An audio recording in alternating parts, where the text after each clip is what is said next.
चलिए दोस्तों, मैं सभी युवा साथियों को प्रणाम करता हूँ।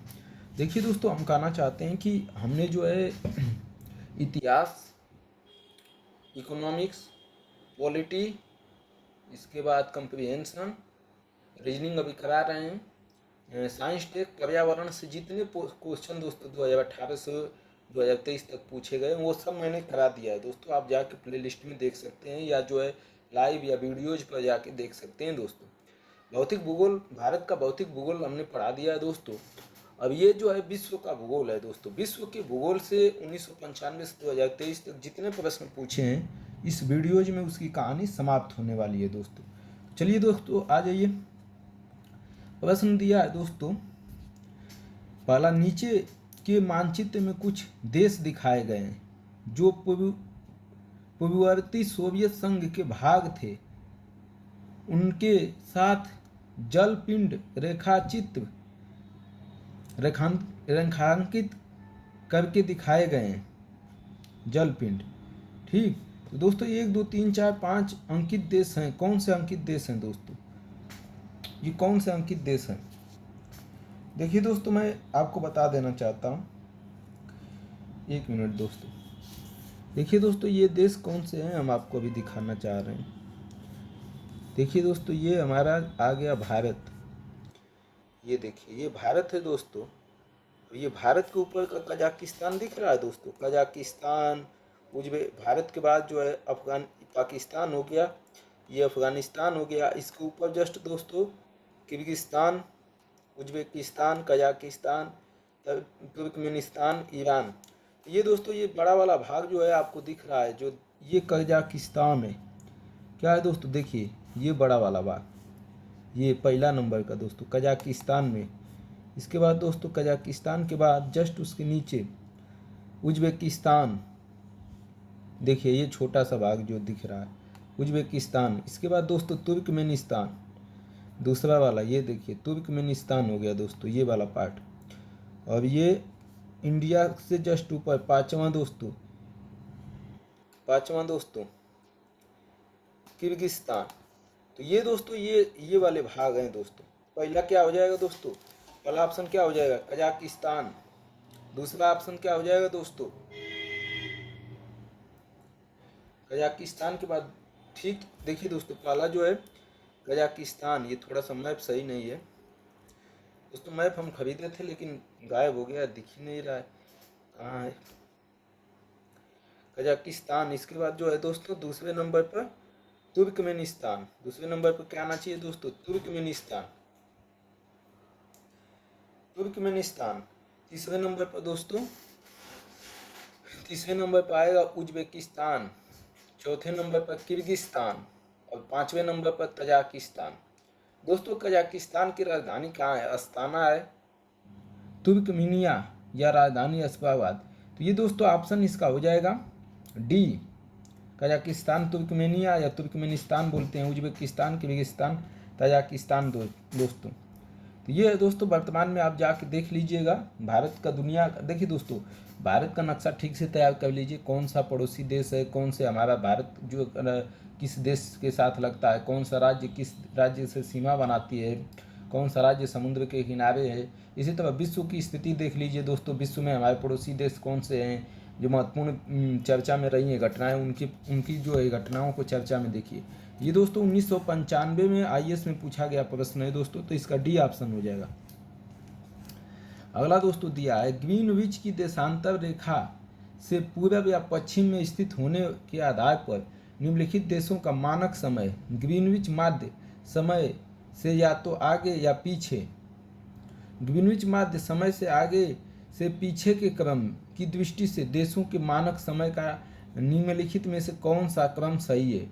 मतलब ग्रीनविच माध्य समय से आगे जो चल रहे हैं, समय से जो आगे चल रहे हैं उनको पहले लिखना है, और जो फिर उनसे कम पीछे की ओर चलते जाना है दोस्तों। उन देशों को पहले, जैसे हमारा भारत देश 5.5 घंटा पीछे चलता है दोस्तों ग्रीनविच समय से, ठीक है। ग्रीनविच माध्य क्या है दोस्तों? ये एक रेखा है जिसके आधार पर हम जो है समय का निर्धारण करते हैं दोस्तों। दुनिया के समय का क्या करते हैं? निर्धारण करते हैं। देखिए दोस्तों, ग्रीनविच माध्य 0 डिग्री देशांतर पर स्थित इंग्लैंड के निकट ग्रीनविच से गुजरने वाली काल्पनिक रेखा को, ये काल्पनिक रेखा है दोस्तों, कोई मतलब ये रेखा हम कल्पना माने को ग्रीनविच माध्य समय कहा जाता है। ग्रीनविच रेखा या 0 डिग्री देशांतर को अंतर्राष्ट्रीय मानक समय माना गया है। 0 डिग्री देशांतर को अंतर्राष्ट्रीय मानक समय माना गया है। सूर्य के पूर्व में उदय होने के कारण ग्रीनविच रेखा से पूर्व में स्थित देशों का समय आगे, पूर्व में उदय होगा दोस्तों तो पूर्व में पहले उदय होगा, तो इसलिए जो है पूर्व में उदय होगा दोस्तों, तो पूर्व में पहले उदय होगा तो वहाँ समय जो है पहले आगे चलेगा, वहाँ जल्दी सुबह हो जाएगी। तो इसीलिए दोस्तों पूर्व में उदय होने के कारण ग्रीनविच रेखा से पूर्व में स्थित देशों का समय आगे तथा ग्रीनविच रेखा के पश्चिम में जो स्थित देश होंगे दोस्तों उनका समय पीछे होगा। इस प्रकार ग्रीनविच माध्य समय से आगे के पीछे के क्रम में दृष्टि से दिए गए देशों के मानक समय का क्रम दोस्तों, पहले जापान सुने होंगे दोस्तों, सबसे पहले जापान में सूर्य का उदय होता है, तो जापान, इसके बाद दोस्तों इराक, जापान के बाद किस में, इराक में दोस्तों, जापान, इसके बाद इराक, जापान, इसके बाद दोस्तों इराक, इराक के बाद कौन सा देश आ जाएगा, ग्रीस, ग्रीस के बाद क्यूबा, क्यूबा के बाद कोस्टारिका होगा दोस्तों। अब दोस्तों ये थोड़ा सुविधाओं का अभाव है, नहीं तो हम आपको थोड़ा सा ग्रीनविच रेखा दिखाते, पूरा नक्शे पर दिखाते दोस्तों, तो जल्दी आपको याद होता, कंफर्म होता और सही से पढ़ाया जाता। तो लेकिन दोस्तों थोड़ा सा मटेरियल कम है, हमारे पास इतनी ही मटेरियल है, तो कोशिश करेंगे दोस्तों कि इसको एक चैप्टर वाइज मैं पढ़ा दूँ, जो भी प्रश्न पूछे हैं उनका जो है एक मतलब बुक, मतलब वैसा एक ले आऊँ जो है नक्शा वाला चित्र, और उस पर जो है मैं पढ़ाने की कोशिश करूँगा।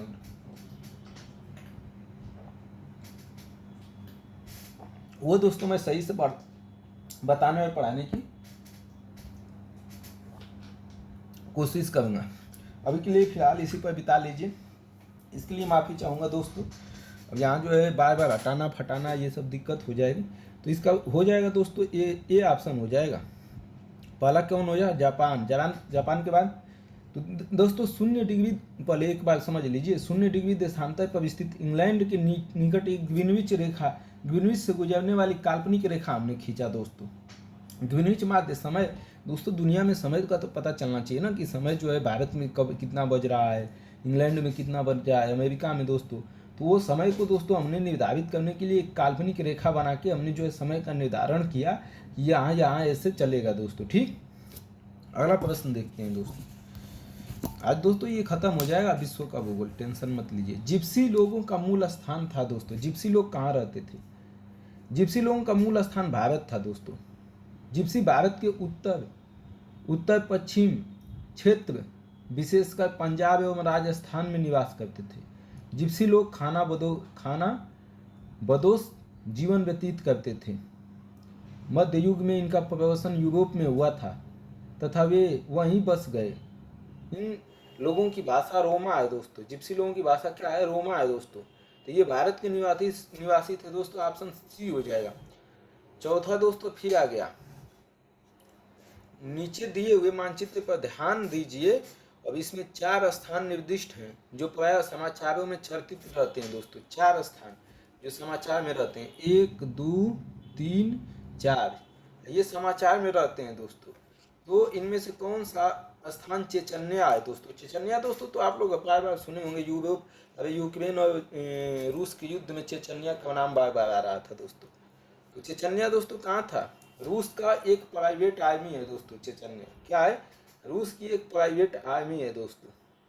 अभी जो है चेचन्या का जो प्रमुख था कौन था, वो मार दिया गया। अभी जो है रूस के राष्ट्रपति ने उसको मरवा दिया, वो विरोध कर दिया था। तो समझ रहे हैं दोस्तों, ये चेचन्या जो है कहाँ है दोस्तों, रूस में स्थित है। ये अफ्रीका का भाग है, पहला नंबर जो है पूरा क्षेत्र अफ्रीका का है। 1 मिनट दोस्तों मैं देखता हूँ, थोड़ा सा आपको दिखाने का प्रयास करता हूँ। कहाँ गया रूस, ये रहा रूस दोस्तों। ये देखिए, ये पहला रूस है और रूस है दोस्तों। और ये देखिए ये अफ्रीका किधर गया, 1 मिनट दोस्तों, ये अफ्रीका का भाग हो गया दोस्तों। ये देखिए, इसको थोड़ा कम करते हैं यार। हाँ देखिए दोस्तों, ये अफ्रीका, ये वाला अफ्रीका का भाग हो गया। और कहाँ गया, ये देखिए प्रश्न कहाँ गया, प्रश्न को देखिए। ये देखिए दोस्तों, अफ्रीका एकदम ऊपर ले जाके दोस्तों दिखाया है, अफ्रीका के जस्ट ऊपर ले जाके। ये देखिए अफ्रीका के जस्ट जो दोस्तों ये अफ्रीका हो गया, एक मिनट, ये अफ्रीका हो गया दोस्तों, ये अफ्रीका हो गया। तो ये पहला नंबर का चित्र है दोस्तों। ये देखिए यहाँ से ऊपर ले जाके यहाँ यूक्रेन के ऊपर यहाँ भी बेलारूस है दोस्तों, ये रूस का ही भाग है, ये तानाशाही देश है दोस्तों। अब यहाँ जो है रूस में दोस्तों चेचन्या है। रूस की एक प्राइवेट आर्मी होती है जो रूस जो है रखा हुआ है कहीं हमला करने के लिए। यूक्रेन में भी वो खूब हमला किए। तो यही हो जाएगा दोस्तों। तो ये जो है चौथा ऑप्शन हो जाएगा। चेचन्या कहाँ स्थित है दोस्तों? चौथा में है दोस्तों चेचन्या। देखिए दोस्तों चेचन्या के बारे में ये लिखा है क्या 1995 के बारे में कि चेचन्या क्या है, एशिया महाद्वीप में स्थित है। हाल ही में यह रूस के अलगाववादी आंदोलन के कारण प्रसिद्ध हो रहे हैं। अब तो दोस्तों ये रूस का ही साथ दे रहे हैं। तो ये ऑप्शन 4 हो जाएगा दोस्तों। अगला, हिमालय का विस्तार अराकन योमा कहाँ स्थित है दोस्तों? हिमालय का विस्तार अराकन योमा कहाँ स्थित है, ये हमसे ये पूछा है। पांचवा का दोस्तों, अराकन योमा दोस्तों पश्चिमी म्यांमार में स्थित है। यह पूर्वी हिमालय का एक अंग है। पूर्वी हिमालय का क्या एक अंग है, जिसमें नागा पहाड़ियाँ, चिन पहाड़ियाँ तथा लुसाई पहाड़ियाँ सहित पटकाई पर्वत श्रेणी स्थित है। अराकन योमा पश्चिमी म्यांमार में स्थित है। यह पूर्वी हिमालय का एक अंग है, इसमें नागा पहाड़ियाँ, चिन पहाड़ियाँ तथा लुसाई पहाड़ियाँ सहित पटकाई पर्वत श्रेणी स्थित है। तो पांचवा का बी हो जाएगा दोस्तों, म्यांमार का एक, म्यांमार में स्थित है दोस्तों। तो पांचवा का बी। अगला दोस्तों दिया है, मानचित्र देख लीजिए, अफगानिस्तान, बलूचिस्तान, पंजाब, राजपूताना। ठीक, इसमें पूछा है दोस्तों कि मानचित्र में बिंदुओं से बनी टूटी रेखा, बिंदुओं से जो बनी टूटी रेखा है वो डुरंड लाइन है, मैकमोहन रेखा है, सीमा आयोग 1947 द्वारा भारत और पाकिस्तान के बीच सुझाई गई सीमांकन है, और डी दिया है दोस्तों यंग हसबैंड अभियान द्वारा अपनाया गया मार्ग। बताइए दोस्तों, अफगानिस्तान के बीच में, बलूचिस्तान और अफगानिस्तान के बीच में एक बिंदुदार रेखा खींची गई है। ये जो है अफगानिस्तान, ये जो है किसकी रेखा है, मतलब किसकी सीमा बनाती है? डुरंड लाइन, मैकमोहन सीमा। तो बताइए दोस्तों, भारत पाकिस्तान के बीच की रेखा क्या कहते हैं दोस्तों, जो बांटता है भारत और पाकिस्तान और अफगानिस्तान के मध्य डुरंड रेखा होती है दोस्तों। डुरंड रेखा जो विभाजित करती है भारत और पाकिस्तान और अफगानिस्तान को, डुरंड रेखा है दोस्तों। कौन सी है? भारत और चीन के बीच कौन सी रेखा है दोस्तों? मैकमोहन रेखा है। भारत और पाकिस्तान के बीच कौन सी रेखा है दोस्तों? रेड क्लिफ है दोस्तों, रेड क्लिफ, याद रखिएगा दोस्तों। ये जो बिंदुदार है दोस्तों, बलूचिस्तान कहाँ है? पाकिस्तान में। पंजाब कहाँ है? पाकिस्तान में। अफगानिस्तान से जो अलग कर रही है दोस्तों वो डुरंड रेखा है, अफगानिस्तान और पाकिस्तान को ये अलग करती है दोस्तों। अगला देखते हैं दोस्तों। तो यही था ऑप्शन दोस्तों, ये ऑप्शन हो जाएगा डुरंड लाइन, डुरंड लाइन हो जाएगा। अगला दोस्तों देखिए, 7वां प्रश्न दिया है। 7वां दिया है, भारत के निम्नलिखित क्षेत्रों में से कौन सा पारिस्थितिक उष्ण स्थल माना जाता है दोस्तों? इसमें से कौन सा पारिस्थितिक है जो उष्ण स्थल माना जाता है दोस्तों? उष्ण स्थल, पश्चिमी हिमालय, पश्चिमी घाट, पूर्वी हिमालय, पश्चिमी घाट। बताइए दोस्तों 7वां का।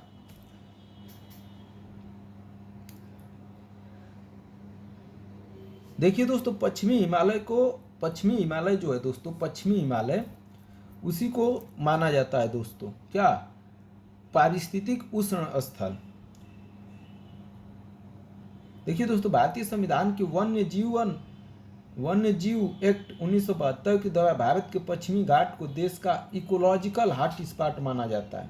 भारत का वन्यजीव संरक्षण अधिनियम 1972 एक व्यापक कानून है जो अन्य संरक्षित स्थानों के बीच अभयारण्य, उद्यानों और चिड़ियाघरों को विनियमित करता है। इसका प्राथमिक उद्देश्य वन्यजीव और व्युत्पन्न भागों में अवैध व्यापार पर अंकुश करना है।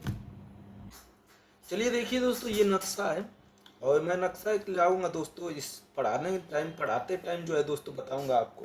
ये देखिए दोस्तों, ये जलवायु क्षेत्र दोस्तों, देखिए मरुस्थल का जलवायु देखिए दोस्तों, जलवायु क्षेत्र में देखिए मरुस्थल को इस रंग से रंगा है, फिर पर्वतीय जलवायु, अर्ध शुष्क स्टेम्पो, और दो उष्णकटिबंधीय आर्द्र, उष्णकटिबंधीय सवाना शुष्क ग्रीष्म, उष्णकटिबंधीय सवाना ग्रीष्म शुष्क, और उष्णकटिबंधीय नम आर्द्र। ये दोस्तों कहाँ कहाँ है, कौन कौन है, ये बताया है दोस्तों। ये क्षेत्र जलवायु चरम दोस्तों, चरम शीत, चरम उष्ण, चरम नम। चरम नम में दोस्तों वर्षा होती है, चरम शीत जो होती है इसमें ये होता है, चरम उष्ण में धूप होती है, चरम नम में वर्षा होती है दोस्तों। और ये त्रिभुवन में हिंद महासागर है दोस्तों। और ये देखिए ये वाली जो सबसे थोड़ा सा हल्का ज़्यादा ये दोस्तों पणजी वाला गोवा वाला जो क्षेत्र है इसको बताया है दोस्तों। ये क्या है दोस्तों, उष्ण कटिबंधीय नम है दोस्तों। मैं इस तरीके से पढ़ाऊँगा कहाँ कितने मीटर वर्षा होती है, सब चीज़ें ठीक है, ये कहाँ से कौन सी हवाएँ आती हैं, तो दोस्तों मैं पढ़ाऊँगा। अभी इसको मैं अब ये दिखा रहा हूँ दोस्तों। मैं ठीक से दोस्तों अगला का टारगेट इसी पर करूँगा, भूगोल पर। बस आज शाम तक हो सके दोस्तों ख़त्म कर दूँ इसको, भूगोल के जितने 1995 क्वेश्चन, अभी बहुत ज़्यादा क्वेश्चन है दोस्तों पूछे हुए, 200-250 क्वेश्चन पूछे हुए हैं। अभी इसको ख़त्म करने के बाद दोस्तों मैं इस पर टारगेट करूँगा बढ़िया से। अभी हम जो है थोड़ा देख लेते हैं कैसा प्रश्न पूछा है। तो चलिए दोस्तों बता दीजिए क्या पूछा था, यही ना था ये, तो ये कहाँ हुआ यार। हाँ तो ये पश्चिमी हिमालय था दोस्तों, पश्चिमी हिमालय कौन था दोस्तों, जहाँ पारिस्थितिक उष्ण स्थल माना जाता है दोस्तों। पारिस्थितिक उष्ण स्थल किसे माना जाता है दोस्तों, पश्चिमी हिमालय को माना जाता है। किसको, पश्चिमी हिमालय को। देखिए दोस्तों भारत का वन्य जीव संरक्षण जो अधिनियम है 1972 एक व्यापक कानून है जो अन्य संरक्षित स्थानों के बीच अभयारण्यों, औद्योगिक उद्योगों और चिड़ियाघरों को विनियमित करता है। इसका प्राथमिक उद्देश्य वन्य जीव और व्युत्पन्न भागों में अवैध व्यापार पर अंकुश लगाना है। अगला प्रश्न आ गया दोस्तों, दिए गए कच्चा खाका मानचित्र मध्य पूर्व के एक भाग को प्रदर्शित करता है। मध्य पूर्व जो है दोस्तों उसके एक भाग को प्रदर्शित करता है। ABCD से अंकित किया गया है दोस्तों, ABCD दिख रहा है ना इसमें। तो कह रहा है कि ये क्षेत्र A कौन सा है, B कौन सा है, C कौन सा है, D कौन सा है, ये हमको बताना है दोस्तों। ये हमको बताना है 8वां का दोस्तों।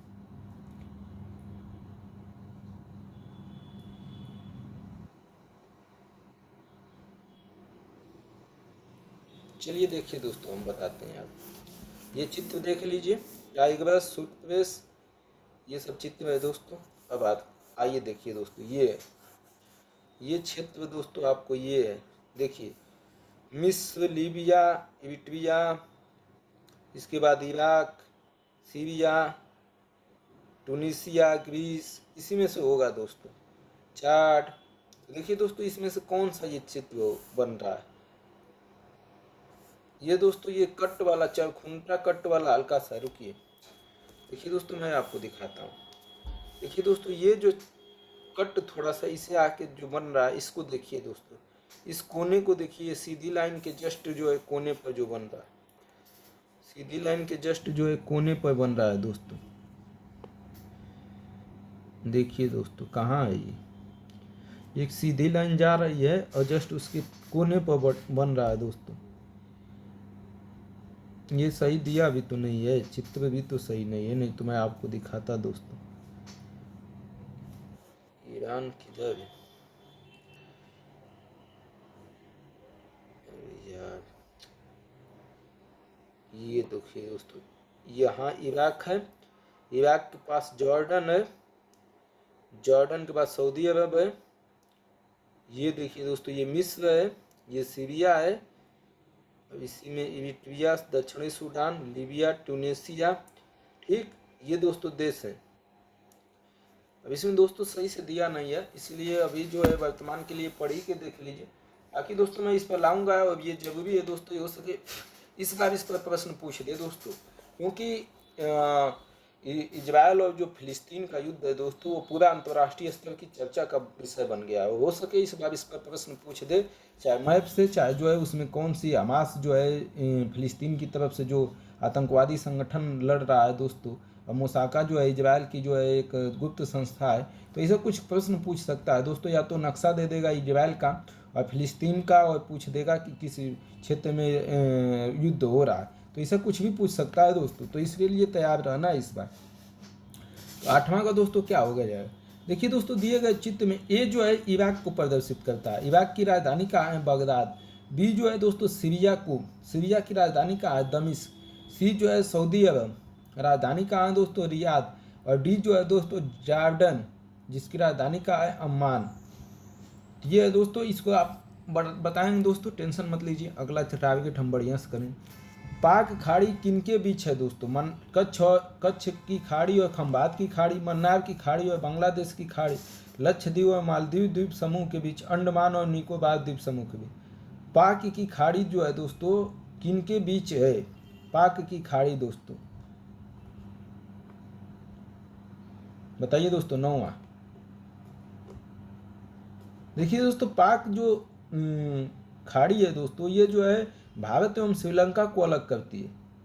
पाक खाड़ी मन्नार की खाड़ी एवं बंगाल की खाड़ी के मध्य स्थित है। ये स्थित है तो दोस्तों मन्नार की खाड़ी और बंगाल की खाड़ी के बीच। अब यह जो है ये जो है अलग करती है दोस्तों श्रीलंका को।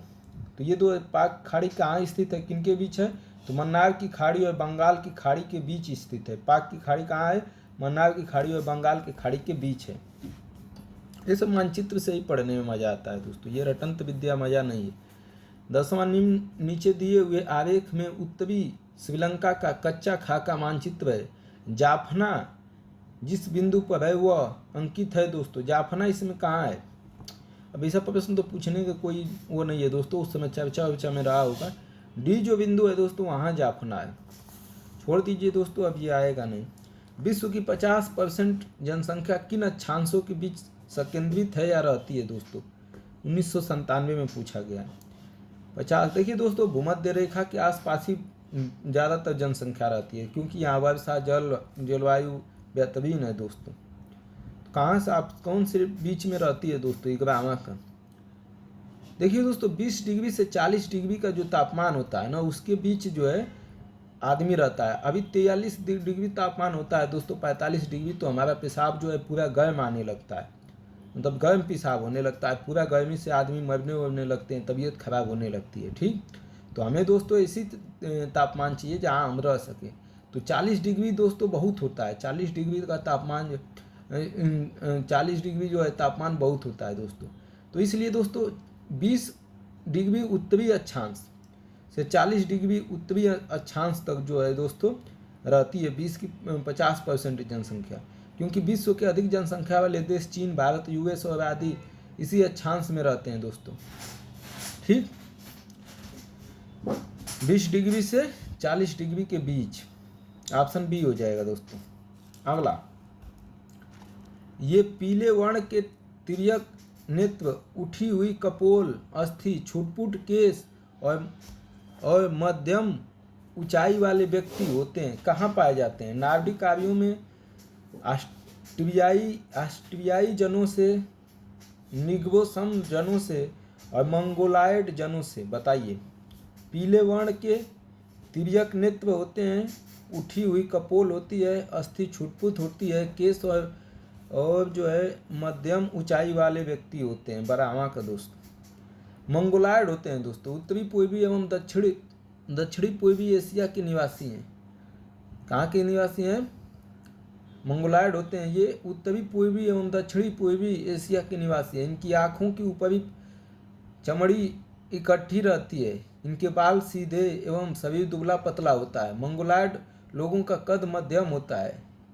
चीनी, जापानी, बर्मा, थाई, वियतनामी एवं मलाया के समूह भी इनमें शामिल है। तो ऑप्शन हो जाएगा दोस्तों मंगोलायड जनों से, डी ऑप्शन हो जाएगा दोस्तों, डी। अगला दोस्तों दिया है, नीचे दिए गए मानचित्र पर विचार कीजिए। मानचित्र में दर्शाई गई नदी के बारे में पूछा है दोस्तों। देखिए दोस्तों ये नदी कौन सी है जो म्यांमार में बह रही है दोस्तों, इरावदी, मिकांग, चाओ फ्राया, साल्विन। जो नदी का चित्र दिखाया है दोस्तों वो कौन सी नदी है, देखिए दोस्तों, ये सालवन नदी म्यांमार के पूर्वी भाग में स्थित है। सालवन नदी, यह नदी म्यांमार के शान पठार पर प्रवाहित होती है। सालवन नदी का बेसिन 32 लाख वर्ग किलोमीटर में विस्तृत है। 3,20,000 में दोस्तों, 32 नहीं, विस्तृत है। यह बर्मा एवं थाईलैंड के मध्य प्राकृतिक सीमा का निर्माण करती है दोस्तों। बर्मा और थाईलैंड के बीच, म्यांमार की राजधानी कहाँ है? बर्मा। एवं थाईलैंड इंडोनेशिया की राजधानी है, उसके बीच जो है दोस्तों,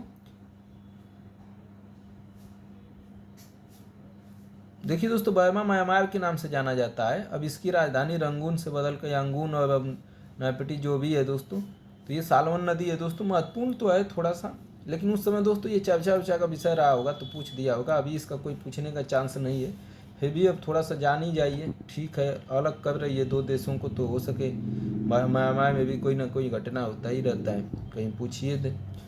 अगला दोस्तों 14वां, सुदूर उत्तर पश्चिम से आसे से लेकर सुदूर उत्तर पश्चिम समझ रहे हैं ना दोस्तों, ऊपर उत्तर होता है, जस्ट उसके बगल वाला पश्चिम। उत्तर पश्चिम से आसे से लेकर पूर्व में पेरिस जल डमरू मध्य तक दूरी 500 मील है, जो लगभग उतनी ही जितनी लंदन से बगदाद की है। इस द्वीप समूह में 14,000 द्वीप हैं। इनमें कुछ मात्र विषुवत रेखीय क्षेत्रीय शैली है और अन्य से कुछ विश्व के विशालतम द्वीप हैं। विवरण निम्नलिखित में से किसके संदर्भ में है? ये विवरण जो है दोस्तों किसको दर्शाता है, ये पूछा। ये विवरण जो है किसको दर्शाता है? देखिए दोस्तों, इंडोनेशिया की बात कर रहा है। इंडोनेशिया में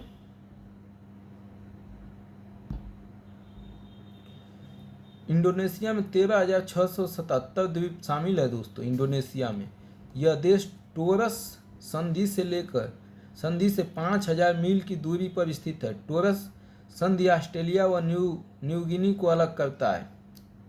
टोरस संधि ऑस्ट्रेलिया और न्यू गिनी को अलग करता है। तो ऑप्शन डी हो जाएगा दोस्तों, इंडोनेशिया की बात कर रहा है। निम्नलिखित आकृतियों पर विचार आकृति में दिए गए भूगोलों पर विचार कीजिए दोस्तों। 1997 में पूछा गया है। 5 डिग्री नॉर्थ ए, 51 degree north, 50 degree north, 6 degree north.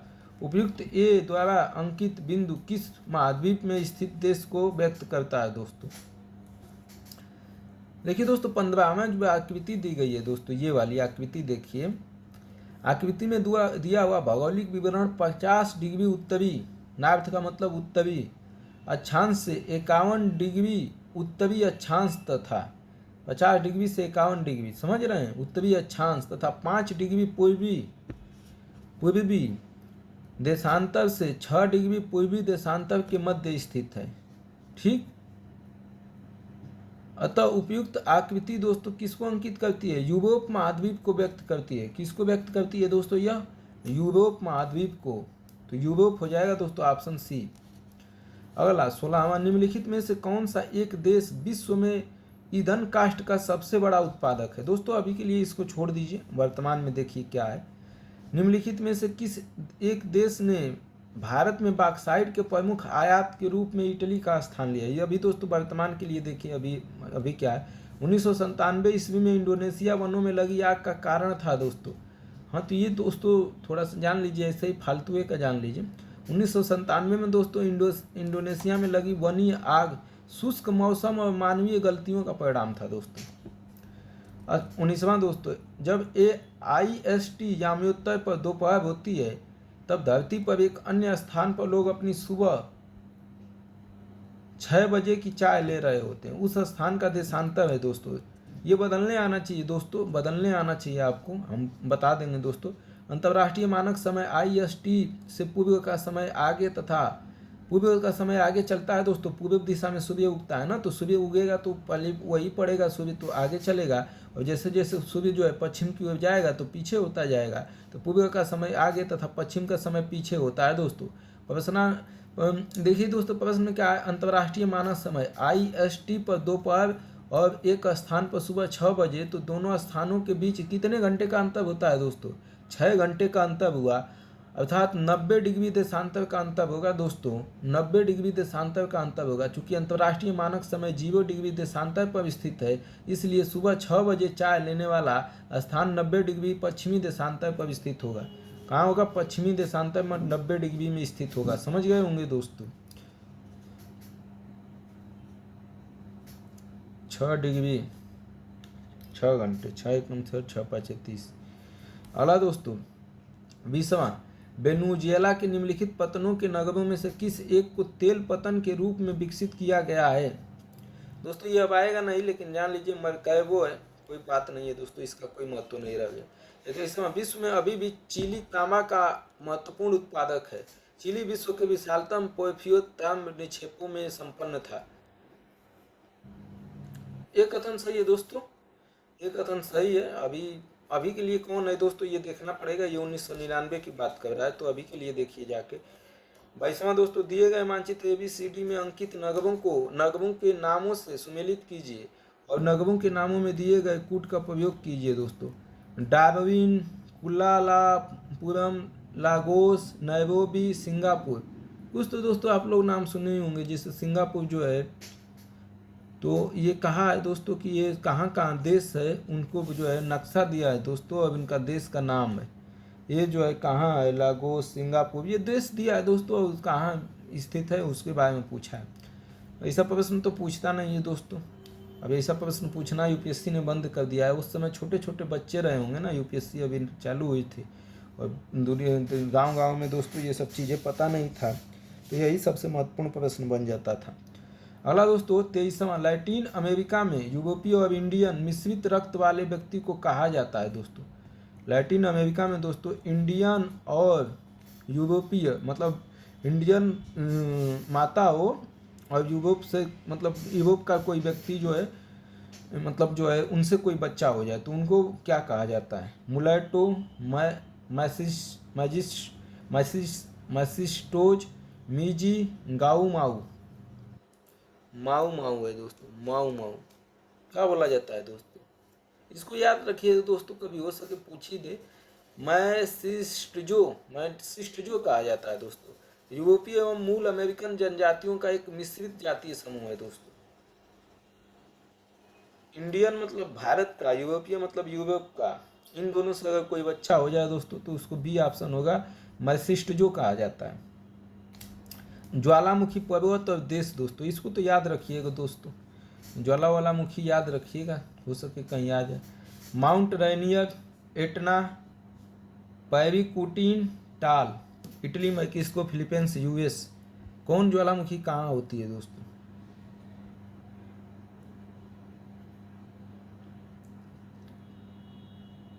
देखिए दोस्तों, माउंट रैनियर जो ज्वालामुखी है ना, ये यूएसए में है। यूएसए मतलब अमेरिका में, संयुक्त अरब अमेरिका में है दोस्तों, यूएसए।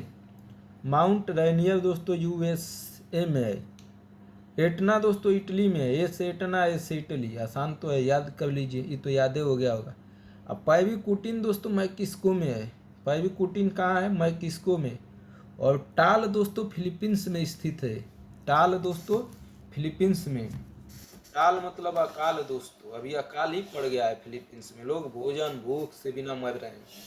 तो टाल दोस्तों फिलीपींस में है। ठीक, टाल के अकाल से समझ के याद कर लीजिए। माउंट रैनियर यूएसए में, एटना दोस्तों इटली में, और पैरीकुटीन दोस्तों मैक्सिको में। आशा करता हूँ याद हो गया होगा। 25वां दोस्तों, भूतपूर्व यूगोस्लाविया निम्नलिखित प्रांतों पर विचार कीजिए दोस्तों। पूर्व से पश्चिम की ओर इन प्रांतों का सही क्रम दोस्तों। Bosnia, Croatia, Slovenia, Yugoslavia. ऐसा दोस्तों अभी भी क्वेश्चन पूछता रहता है, ऐसा कदम वदम रखने वाला। देखिए दोस्तों, यूगोस्लाविया पहले हो जाएगा, फिर बोस्निया, फिर क्रोशिया, फिर स्लोवानिया। ठीक है दोस्तों, बी ऑप्शन हो जाएगा दोस्तों। लेकिन ऐसा दोस्तों कौन पूछता है, ऐसा प्रश्न कैसे पूछता है? जो करेंट अफेयर्स में चर्चा का विषय बन जाते हैं, जो देश, जैसे फिलीपींस है, जैसे इजराइल का मामला है दोस्तों, इजराइल में जो है जॉर्डन है, गाजा है, मिस्र है, तो इनको क्रम से आ जाएगा दोस्तों। ये नहीं है कि किसी को उठा कर पूछता है, जो करंट में जो ऐसी घटनाएं महत्वपूर्ण हो जाती है उस देश से पूछता है दोस्तों। तो ये नहीं है कि आप इसको रट्टा मारना चालू कर दीजिए, इसको रट्टा वट्टा मारने की जरूरत नहीं है। 26वां दोस्तों, निम्नलिखित में से कौन सा एक झील तंजानिया और युगांडा के बीच अंतर्राष्ट्रीय सीमा बनाती है? विक्टोरिया झील दोस्तों, विक्टोरिया झील महत्वपूर्ण भी है और हमेशा सुनते रहते हैं। ये तंजानिया और युगांडा के बीच प्राकृतिक सीमा का निर्माण करती है। यह अफ्रीका की सबसे बड़ी झील भी है। विश्व की दूसरी बड़ी मीठे पानी की झील है। विक्टोरिया झील से ही नील नदी निकलती है दोस्तों, इसी से नील नदी भी इसी से निकलती है दोस्तों, महत्वपूर्ण है दोस्तों, याद रखिए। अगला दोस्तों 27, पशुओं का एक वर्ग जिसे मार्सुपियल शिशुधानी स्तनी नाम से जाना जाता है, एक लाक्षणिक विशेषता है दोस्तों, अफ्रीकी की, ऑस्ट्रेलिया की, दक्षिणी अमेरिका की, दक्षिणी पूर्वी एशिया की। देखिए दोस्तों, मार्सुपियल ऐसी स्तनधारियों के छोटे समूह हैं जिनके शरीर पर चमड़ी की थैली बनी होती है, जिसमें वे अपने छोटे बच्चों को रखते हैं। ये ऑस्ट्रेलिया में मिलते हैं। कंगारू एवं कोल इनके प्रमुख उदाहरण है। ये दोस्तों नई एनसीईआरटी का 26वां जीव विज्ञान अध्याय विकास से लिया गया है। अगला दोस्तों मानचित्र दिया गया है, से संघ शासित प्रदेश है दोस्तों, संघ शासित क्षेत्र कौन सा ये संघ शासित क्षेत्र है दोस्तों? चंडीगढ़, दमन दीव, दादरा एवं नगर हवेली, पांडिचेरी। ऐसा प्रश्न अब नहीं पूछा जाएगा दोस्तों। ये जो है दादरा एवं नगर हवेली है दोस्तों, इसकी राजधानी कहाँ होती है? सिलवासा। गुजरात इसी केंद्र शासित राज्य का मुख्य भाषा था दोस्तों, गुजराती इसी। ये दोस्तों ऐसा प्रश्न नहीं पूछा जाएगा, बस आ गया तो देख लिए। स्थानीय पौने दोस्तों सूची, इसको तो याद रखिए दोस्तों, ये सब कुछ आ ही जाता है। देखिए दोस्तों, फान जो है आल्पस क्षेत्र में चलने वाली गर्म एवं शुष्क पवन है। फान मतलब दोस्तों ऐसे ही गरम गरम मतलब लग रहा है कि जो फान में होगा वो तूफान में ही होगा। तो ये गर्म होती हैं दोस्तों, आल्पस क्षेत्र में होती हैं, तो ए का चौथा ऑप्शन सही हो जाएगा। अब ये दोस्तों ये गर्म एवं शुष्क पवन है, गर्म होती है और शुष्क होती है। दूसरा दोस्तों दिया है सारमुन या सारमन, कुर्दिस्तान की स्थानीय पवन है दोस्तों। कहाँ की है? सारमन कुर्दिस्तान की। सांता आना कैलिफोर्निया की दोस्तों, सांता आना कहाँ की है? कैलिफोर्निया की। और जांडा कहाँ की है दोस्तों? अर्जेंटीना की। जांडा अर्जेंटीना, इसी वर्ड में ही छिपा है दोस्तों, जांडा अर्जेंटीना। सांता आना कहाँ की है दोस्तों? कैलिफोर्निया की। फान कहाँ की है? फान तूफान, फान कहाँ की है दोस्तों? आल्पस की। और साइमन कहाँ की है दोस्तों? कुर्दिस्तान की।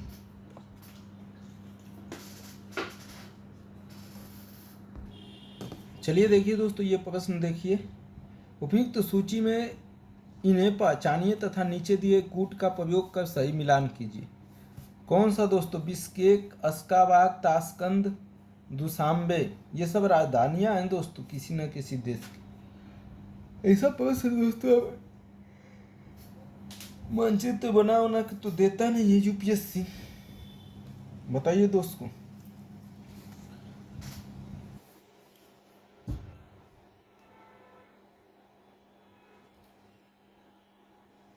देखिए दोस्तों, अश्गाबाद जो है तुर्कमेनिस्तान की राजधानी है।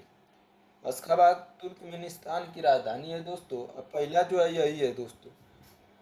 इसके बाद ताशकंद दोस्तों उज्बेकिस्तान की राजधानी है। बिश्केक किर्गिस्तान की राजधानी है। दुशांबे ताजिकिस्तान की राजधानी है। तो दोस्तों इसको याद मत कीजिए, बस इसे जानते रहिए और थोड़ा भारत और दुनिया का नक्शा देख के कहाँ किसकी राजधानी है थोड़ा ये सब देखे रहिए, कि कभी फंसाने के लिए, मिलान करने के लिए ऐसा सब आए तो आप मिलान कर ले जाए। अगला दोस्तों क्या दिया है? भारत के पर्यावरण से जुड़े मुद्दों के संबंध में निम्नलिखित कथनों पर विचार कीजिए। मन्नार की खाड़ी जैव मंडल आरक्षित क्षेत्रों में से एक है। दूसरा, गंगा काव्य योजना चरण सेकंड का विलयन राष्ट्रीय नदी संरक्षण योजना में हो गया है। नई दिल्ली स्थित राष्ट्रीय प्राकृतिक ऐतिहासिक संग्रहालय पर्यावरण और संरक्षण से संबंधित औपचारिक शिक्षा प्रदान करता है। पर्यावरण सूचना प्रणाली सूचना के लिए एक विकेंद्रीकृत है। कौन सा ऑप्शन सही हो जाएगा दोस्तों? अभी सब प्रश्न दोस्तों इसका मतलब नहीं है कोई हमको एक दो दोस्तों चीजें समझ में आ जाए तो ठीक है। देखिए दोस्तों, इसमें पहला सही है, मन्नार की खाड़ी जैवमंडल आरक्षित क्षेत्रों में से एक है। पर्यावरण सूचना पर सब सही है दोस्तों, सब सही है, सब सही है दोस्तों, पढ़ लीजिएगा। अगला दोस्तों, निम्नलिखित देशों पर विचार कीजिए। दोस्तों पुराना हो गया इसलिए छोड़ दिया उसको, लगाने की कोई समझ। निम्नलिखित देशों पर विचार कीजिए। ब्राजील, इंडोनेशिया, जापान, रूस। निम्नलिखित देशों का जनसंख्या का घटता क्रम कौन सा है? किस देश में सबसे अधिक जनसंख्या है, उसके बाद दोस्तों अभी के लिए ऐसा कुछ प्रश्न पूछने वाला नहीं है। दक्षिण एशिया के निम्नलिखित देशों पर विचार कीजिए। इन देशों की साक्षरता की स्थिति का घटता हुआ। कौन सा देश सबसे पढ़ा लिखा है, उसके बाद। ये दोस्तों 2002 का प्रश्न है इसलिए छोड़ रहे हैं। निम्नलिखित देशों पर विचार कीजिए। इनमें से किस देश की सीमा एड्रियाटिक सागर के रूप में है? दोस्तों ये थोड़ा सा ठीक है दोस्तों, कौन सी सागर से कौन से देश सीमा बनाते हैं दोस्तों, उसको थोड़ा देख लीजिएगा। कौन से देश से कौन से मतलब जो है देश से कौन से सीमा बनाते हैं, इसको थोड़ा देख लीजिएगा दोस्तों, इसलिए कि ऐसा प्रश्न जो है आता रहता है हमेशा। ठीक है, तो जो महासागर हैं दोस्तों, उनसे कौन सा देश सीमा बनाते रहते हैं, उनको थोड़ा देख लीजिएगा दोस्तों, रिक्वेस्ट है। चलिए हम पढ़ाएंगे दोस्तों, उसमें ही पढ़ लिया जाएगा आराम से। बताइए दोस्तों कौन सा हो जाएगा? एड्रियाटिक सागर के रूप में है, उससे कौन से देश सीमा बनाते हैं दोस्तों? 34 का बोस्निया। देखिए दोस्तों, बोस्निया, हर्जेगोविना, अल्बानिया तथा क्रोएशिया एड्रियाटिक सागर की सीमाओं को छूते हैं। मैसेडोनिया इस सागर की सीमा से नहीं लगता है, तो मैसेडोनिया को छोड़ के दोस्तों सभी सही है। नीचे दिए गए मानचित्र में हिंद महासागर क्षेत्र के 4 द्वीप अर्थात सेशल्स, चागोस, मॉरिशस और सोकवोट 1, 2, 3, 4 के रूप में अंकित किया गया है। कौन से दिए गए कूट का प्रयोग सही है? ये दोस्तों ये तो आप लोगों को कर लेना चाहिए। ये दोस्तों जो हिंद महासागर में जो द्वीप है ना दोस्तों, वो हमारे लिए महत्वपूर्ण होते हैं या हमारे लिए कभी भविष्य में महत्वपूर्ण हो सकते हैं, इसलिए दोस्तों अपने आसपास की द्वीपों को थोड़ा जान ही लेना भलाइए।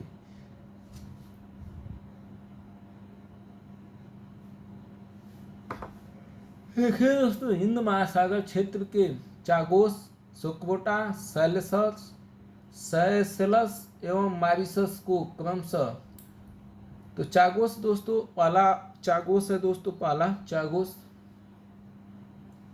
दूसरा सोकोटा है दोस्तों, तीसरा जो है सेशेल्स है और चौथा मॉरिशस है दोस्तों। ये जाके दोस्तों याद कर लीजिएगा। चलिए हम पढ़ाते हैं मैप तक। विक्टोरिया जलप्रपात किस नदी से संबंधित है? हमने दोस्तों अभी विक्टोरिया से एक प्रश्न पहले भी आ गया था कि किस नदी से संबंधित है दोस्तों, 36 का। अफ्रीका की जैम्बेजी नदी जो है ना दोस्तों, उस पर स्थित है विक्टोरिया जलप्रपात। जैम्बेजी नदी, डी ऑप्शन। विक्टोरिया जलप्रपात किस नदी में से संबंधित है दोस्तों? अफ्रीका की जैम्बेजी नदी से। 37वां, निम्न देशों में से किस एक में विश्व के अधिकतम आयु संभावित है? सबसे ज्यादा उम्र तक कौन जीता है दोस्तों, कौन से देश? अभी दोस्तों ये तो वर्तमान के लिए पता कीजिए, वर्तमान में किस देश की जीवन प्रत्याशा सबसे अधिक है। अभी के लिए तो ऐसा प्रश्न जो है आता भी नहीं है, पूछता भी नहीं है। तो अभी दोस्तों थोड़ा नजर बिगाड़ रही है यूपीएससी, कब अपना क्षेत्र बदल दे, कहाँ बदल दे, इसकी आंखें कब कहाँ निकल जाए, कोई उधर गारंटी नहीं है। दिया दोस्तों 38वां, मैसिडोनिया में सजातीय अल्बेनियन अल्पसंख्यक है, कोसोवा में सर्बियन बहुसंख्यक है। दोस्तों ये कुछ चर्चा का विषय रहा होगा उस समय, इसलिए पूछा है, ऐसा कुछ पूछने वाला नहीं है। निम्न में से किन के साथ इजराइल की सीमा साझा होती है? ये दोस्तों छोड़ना नहीं है, रट्टा मार लीजिए, समझ लीजिए, कुछ भी कर लीजिए दोस्तों, इसको हमें छोड़ के जाना नहीं है। इजराइल की साझा सीमाएं दोस्तों, ये मैं बढ़िया से दोस्तों ये इसको कर लीजिए, हो सके आ जाए इस बार परीक्षा में। इजराइल की यह कभी भी आ सकता है दोस्तों, ये 2-3 वर्ष के लिए प्रश्न जो है फिक्स हो गया, 2-3 वर्ष तक में याद पूछता रहेगा। जैसे यूक्रेन की घटना दोस्तों 2 साल पहले हुआ, 2 साल पहले जो है, साल भर पहले दोस्तों नहीं पूछा, 2 साल बाद आके यूक्रेन के नक्शा में पूछ दिया, जेपोरोजिया और ये सब चीज़ें। तो इजराइल की साझी सीमाएं हैं दोस्तों। इजराइल जो है किस देश के साथ सीमा बनाता है? 39 का दोस्तों, इसको दोस्तों याद रखना है। देखिए दोस्तों, इजराइल की सीमाएं लेबनान से लगती हैं, सीरिया से लगती हैं, जॉर्डन से लगती हैं, मिस्र से लगती हैं। कौन कौन देश हैं दोस्तों? लेबनान है, सीरिया है, जॉर्डन है, मिस्र है। ऑप्शन ए सही है। लेबनान के साथ, सीरिया के साथ, जॉर्डन के साथ, मिस्र के साथ। लेबनान, सीरिया, जॉर्डन, मिस्र याद कर लीजिए दोस्तों, इनके साथ इजराइल सीमा बनाता है। 40 दोस्तों, निम्न देशों में से सबसे अधिक जनसंख्या किसकी है दोस्तों? तो ये छोड़िए दोस्तों, अभी तो हो सके तो इसमें इंडोनेशिया पाकिस्तान की ही होगी, पाकिस्तान की होगी दोस्तों, लेकिन ऐसा कुछ है नहीं आने वाला। निम्न देशों में से कौन सा एक स्थलबद्ध है, मतलब चारों तरफ से जमीन ही जमीन है उसके, मतलब जो है जल से नहीं मिलता है दोस्तों, चारों तरफ से जमीन से घिरा हुआ है। बोलिविया, पेरू, सूरीनाम, उरुग्वे, वही बोलिए दोस्तों कौन सा है? 41 का बोलिविया है दोस्तों। बोलिविया स्थल रुद्ध देश है। ये चारों ओर से पेरू, चिली, अर्जेंटीना, ब्राजील एवं पराग्वे से घिरा हुआ है। पेरू, सूरीनाम, उरुग्वे की एक सीमा जल स्तर को छूटती है दोस्तों। तो ये ऑप्शन क्या हो जाएगा? चारों ओर से घिरा हुआ बोलिविया। याद रखिएगा दोस्तों, निम्न देशों में से किस एक की सीमा कैस्पियन सागर से नहीं लगती है? कैस्पियन सागर से सीमा लगाने वाले देशों को याद रखिएगा दोस्तों। तो आर्मेनिया दोस्तों यहाँ नहीं है, तो आर्मेनिया को छोड़ के दोस्तों बाकी का लग जाएगा। आर्मेनिया का नहीं लगता। अजरबैजान, कजाकिस्तान और तुर्कमेनिस्तान दोस्तों, ये अपनी सीमा जो है कैस्पियन सागर से लगती है। इनकी सीमा, कैस्पियन सागर की सीमा लगने वाले कजाकिस्तान, तुर्कमेनिस्तान, अजरबैजान, रूस, ईरान, रूस भी लगता है दोस्तों, रूस का भी, ईरान का भी, कजाकिस्तान का भी, तुर्कमेनिस्तान का भी, अजरबैजान का भी। कैस्पियन सी से इनकी सीमा है। कैस्पियन सागर विश्व का सबसे बड़ा जलनिकाय है जो चारों तरफ से स्थल भाग से घिरा हुआ है। यह विशाल झील एशिया, पश्चिमी में अजरबैजान, पूर्व में कजाकिस्तान, तुर्कमेनिस्तान, यूरोप, पश्चिम में रूस। देखिए दोस्तों, कैस्पियन सागर से जो भी लगे, हिंद महासागर से जो भी सीमाएं लगे उसको याद रखिए। ठीक, अगला दोस्तों ये था 43, एशिया की विशाल नदी मेकांग निम्नलिखित देशों में से किस में नदी नहीं बहती है? मेकांग नदी किस देश में नहीं बहती है दोस्तों? 43 का मलेशिया को छोड़ के दोस्तों कंबोडिया, लाओस, चीन तीनों में बहती है। मेकांग दक्षिण पूर्व एशिया की प्रमुख नदी है दोस्तों, दक्षिण पूर्व एशिया की। यह तिब्बत के पठार से निकलती है। इसे चीन में लानचांग कहते हैं। यह चीन के युआन प्रोविंस में होती हुई म्यांमार एवं लाओस एवं थाईलैंड के बीच सीमा बनाती है। कंबोडिया एवं दक्षिणी वियतनाम से होता हुआ यह दक्षिणी चीन सागर में गिर जाती है। मलेशिया में यह प्रवाहित नहीं होती है दोस्तों, तो मलेशिया छोड़ दीजिएगा। अगला दोस्तों क्या है? निम्नलिखित देशों में से किसके साथ लातविया की सीमाएं नहीं मिलती है? लातविया की सीमा दोस्तों किन किन देशों के साथ लगती है? रूस, एस्टोनिया, लिथुआनिया, पोलैंड। बोलिए दोस्तों, किन के साथ नहीं लगती है दोस्तों? पोलैंड के साथ नहीं लगेगा दोस्तों, पोलैंड तो यूरोप का देश हो जाता है, उधर चला जाता है। लातविया की सीमा दोस्तों एस्टोनिया, रूस, बेलारूस, लिथुआनिया, रिंगा की खाड़ी एवं बाल्टिक सागर के मध्य स्थित है दोस्तों। और समुद्र दोस्तों और देश, काला ब्लैक सागर, ये तो दोस्तों बिल्कुल चर्चा में था।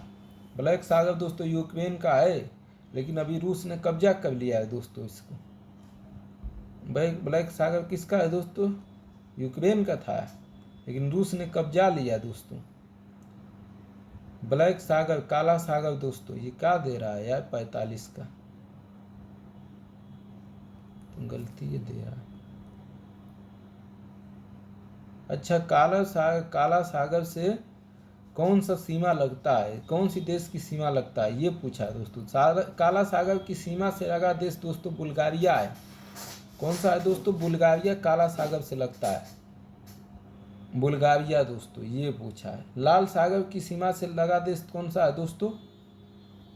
एरिट्रिया है दोस्तों, लाल सागर से लगा हुआ। ये दिया है चीन, इसलिए गलत हो गया अभी। लाल सागर से दोस्तों एरिट्रिया पर मिलान कीजिएगा। ठीक, एरिट्रिया। काला सागर से दोस्तों कौन लगा था? बुल्गारिया। लाल सागर से कौन लगा? एरिट्रिया। ठीक,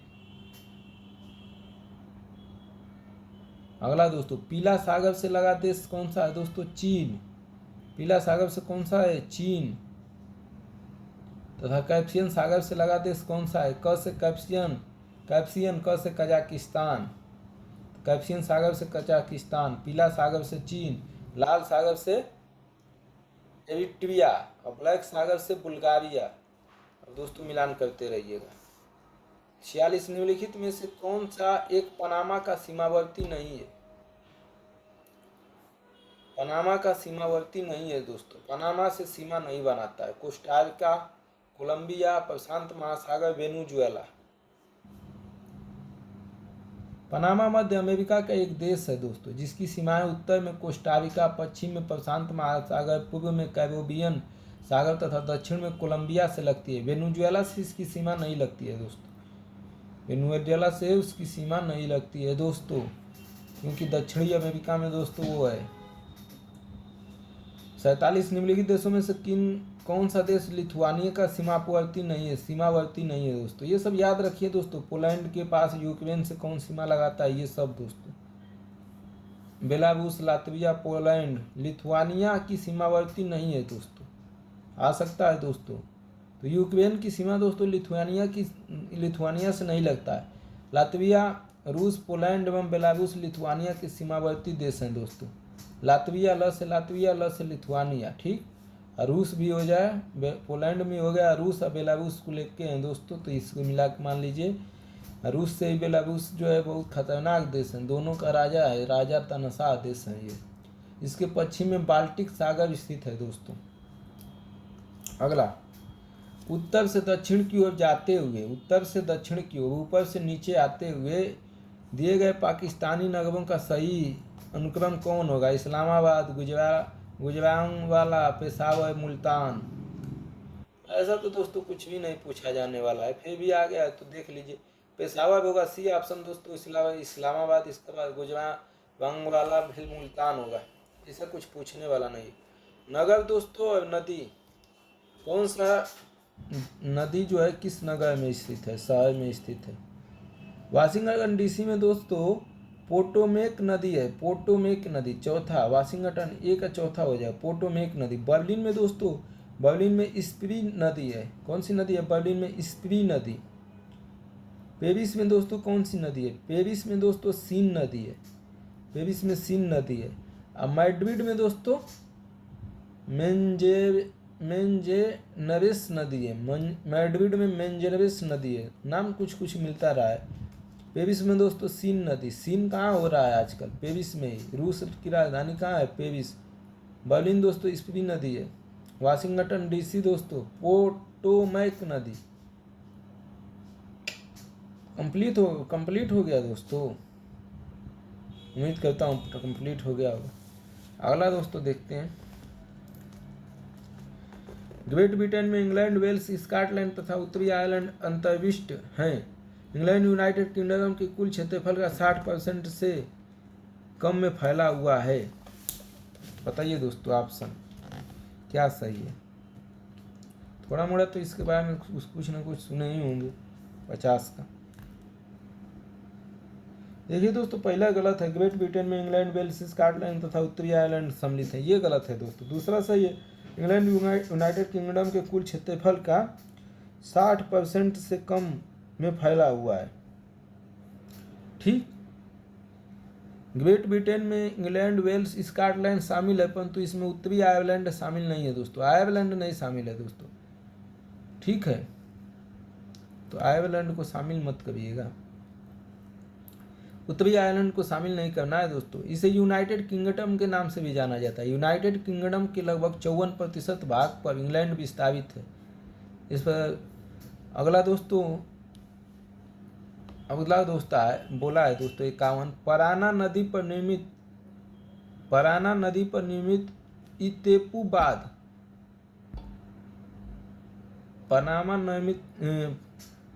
नदी पर निर्मित इतेपुबाद विश्व के सबसे बड़े बांधों में से एक है। निम्नलिखित में से किस देश की संयुक्त परियोजना है? अब दोस्तों ये सब कुछ नहीं पूछेगा, छोड़ दीजिए इसको।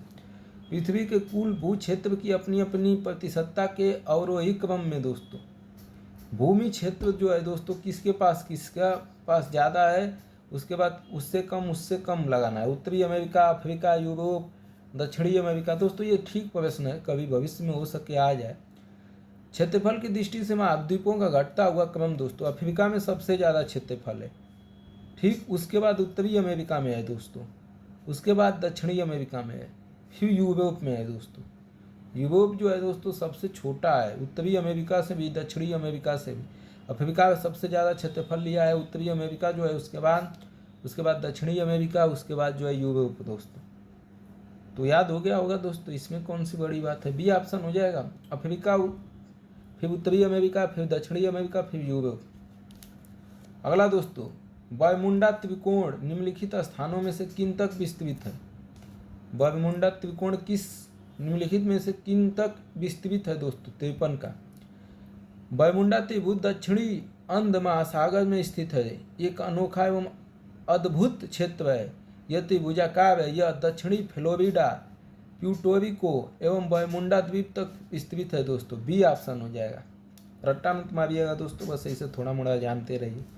निम्नलिखित देशों में से किन के बीच ऐतिहासिक मकदूनिया क्षेत्र की दावेदारी झगड़े की जड़ रही है दोस्तों? अब ये क्वेश्चन नहीं पूछेगा दोस्तों, उस समय झगड़ा वगड़ा हुआ होगा तो पूछ दिया था। 54 का दोस्तों, बुल्गारिया और यूनान के बीच, कभी नहीं पूछेगा दोस्तों, छोड़ दीजिए। निम्नलिखित नगरों में से किस एक में से ह्यूयांग पू नदी बहती है? यह भी नहीं पूछेगा दोस्तों, ऐसा कुछ चर्चा का विषय ही नहीं है कि पूछेगा। 56, निम्नलिखित देशों में से कौन सा एक यूरेनियम का प्रमुख उत्पादक है? हाँ, यूरेनियम का उत्पादक दोस्तों कभी पूछ सकता है। विश्व में कनाडा दोस्तों, कनाडा था दोस्तों, अभी वर्तमान में कौन है थोड़ा पता लगा लीजिएगा दोस्तों। वर्तमान में यूरेनियम सबसे ज़्यादा उत्पादन कौन कर रहा है दोस्तों, कौन सा देश? ये 2006 में पूछा था दोस्तों। 57, भौमिक मील की दूरी समुद्री मील से कम होती है। दूसरा, हर्माइटन पूर्वी अफ्रीकी तट की धूल भरी पवन है। ग्रीस तथा अल्बानिया आइबेरियन प्रायद्वीप के भाग हैं।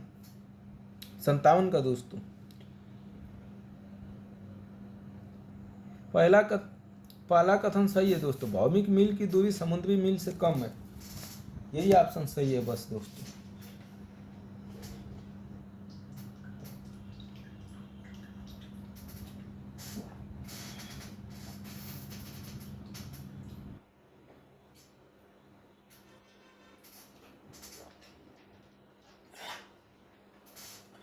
केवल यही ऑप्शन सही है दोस्तों। अगला, निम्नलिखित समूहों में से किस एक के देशों से भूमध्य रेखा गुजरती है?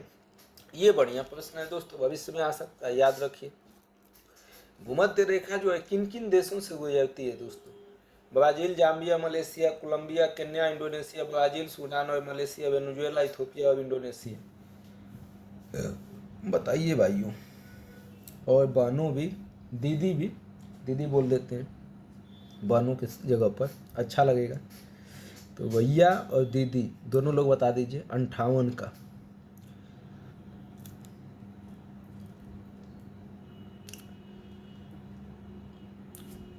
देखिए दोस्तों, कोलंबिया, केन्या और इंडोनेशिया से होकर भूमध्य रेखा गुजरती है। कौन? कोलंबिया, केन्या और इंडोनेशिया। कोलंबिया, केन्या और इंडोनेशिया, दिमाग में रख लीजिए दोस्तों। कोलंबिया, केन्या और इंडोनेशिया से होकर भूमध्य रेखा गुजरती है, कभी भविष्य में पूछा जा सकता है। प्रसिद्ध स्थान और देश दोस्तों, अभी दोस्तों इससे कोई मतलब नहीं रह गया है, छोड़ दीजिए इसको। भारत और चीन के अतिरिक्त निम्नलिखित में से कौन से समूह में दिए गए देश म्यांमार के सीमावर्ती हैं दोस्तों? म्यांमार से सीमा कौन कौन लगाते हैं दोस्तों? भारत और चीन तो लगाता है, ये बोल रहा है। बांग्लादेश लगाता है, बांग्लादेश तो दोस्तों हमारे बीचवे में है। बांग्लादेश कहाँ से लगाएगा दोस्तों? तो हम ही लोगों ने फंसा लिया है इसको। बांग्लादेश तो नहीं लगाएगा हमारे हिसाब से। Thailand, Vietnam, Cambodia, Laos, Malaysia. Thailand, Vietnam, Malaysia, Thailand, Laos और बांग्लादेश। बताइए दोस्तों। 60 का। थाईलैंड है दोस्तों, लाओस है एवं बांग्लादेश म्यांमार के सीमावर्ती देश है। बांग्लादेश भी है दोस्तों, बांग्लादेश भी म्यांमार से सीमा लगाता है। बांग्लादेश, एक मिनट दोस्तों थोड़ा देख लेते हैं हम लोग। अरे यार क्या बताएं, अब तो दोस्तों एक मिनट, चलिए देखिए दोस्तों, ये सीमा लगा रहा है बांग्लादेश। देखिए दोस्तों मैं दिखाता हूँ आपको, देखिए दोस्तों, ये म्यांमार है, ये म्यांमार का चित्र देख रहे हैं दोस्तों। अब ये देखिए दोस्तों, बांग्लादेश है, और ये नीचे नीचे जब आके दोस्तों, ये नीचे नीचे आके यहाँ यहाँ सीमा लगा रहा है दोस्तों। ठीक है, बांग्लादेश भी लगाता है दोस्तों सीमा, कंफर्म हो गया। ठीक है भाइयों, तो इसमें क्या हो जाएगा, कौन कौन से देश हो जाएंगे? थाईलैंड हो जाएगा दोस्तों, लाओस एवं बांग्लादेश म्यांमार की सीमावर्ती। अब दोस्तों जो पड़ोसी देश हैं उनकी भी सीमा किस किस देश के साथ लगती है, यह भी याद रखिएगा। अगला दोस्तों, कोप्पा कबाना पुलिन कहाँ अवस्थित है? अब दोस्तों ये जाएगा नहीं, छोड़िए। किस एक क्षण निम्नलिखित नगरों में से किस एक में घड़ी का समय अन्य 3 नगरों की घड़ी के समय के समान नहीं होता? यूके, लिस्बन, आदिस, गाना। छोड़िए दोस्तों, ये नगर सूची दोस्तों,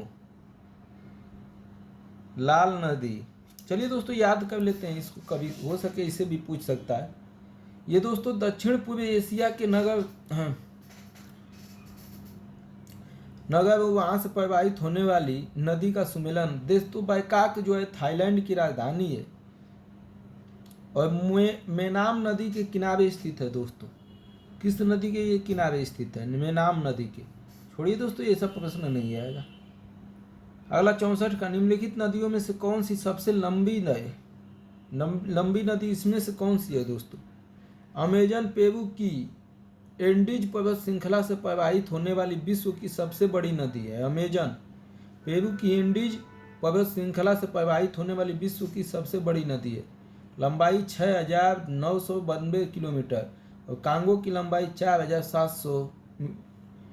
तो दोस्तों इसमें क्या हो जाएगा? अमेजन नदी। अगला दोस्तों, निम्नलिखित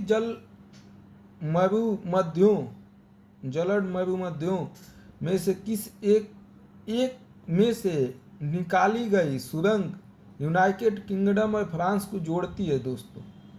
कौन सी एक सुरंग दोस्तों? ऐसा तो आएगा नहीं दोस्तों, लेकिन डोवर जो है सुरंग दोस्तों, वही जोड़ती है, डोवर सुरंग। ऐसा तो आने की संभावना कम है। अगला दोस्तों 67, निम्नलिखित में से किस एक में माल्टा अवस्थित है दोस्तों? ये ठीक है दोस्तों, माल्टा उल्टा आ सकता है। 67 का दोस्तों बताइए। 66 का छूट रहा है दोस्तों। विश्व में की सबसे बड़ी प्रवाल भित्ति निम्नलिखित देशों में से किस एक के तट के निकट पाई जाती है? प्रवाल भित्ति के बारे में दोस्तों बिल्कुल पढ़ के जाइएगा।